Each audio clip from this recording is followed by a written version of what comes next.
Hello. I've spent several years studying the UFO subject, and I'd like to make a few comments. The first comment I'd like to make has to do with UFO disclosure. There are a lot of groups of people or individuals that would like to get the government to come forward with all the data that they have about UFOs in hopes that it will give the public more of an understanding, or all of a sudden the public will be enlightened about the topic. But that's not what's going to happen. The belief in UFOs is regulated in people by something that is genetic.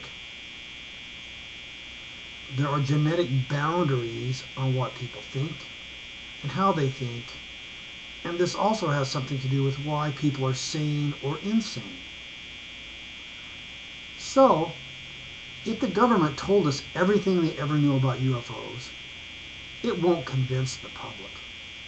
The only thing that will happen in a culture is that a group will come out and say the government is lying. That is the nature of the beast. The human mind doesn't like the idea of aliens. It doesn't like the idea of alien materials.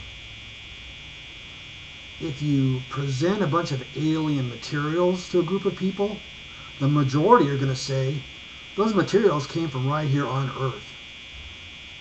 And there'll be a few people that just say, who cares?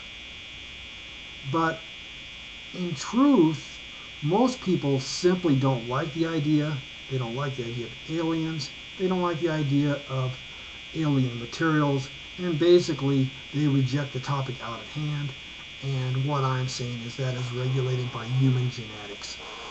It isn't a choice of free will. It might be argued by a philosopher that it's free will, but my own belief is when you get into a certain kind of idea that most of the public believes is related to fantasy,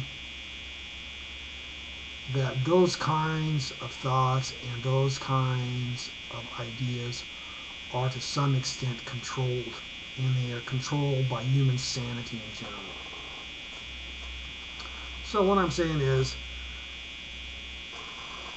there are UFOs, there are aliens, but it's not an issue of education. The issue is that people reject those notions because of psychological design. I would appreciate your comments. Thank you very much.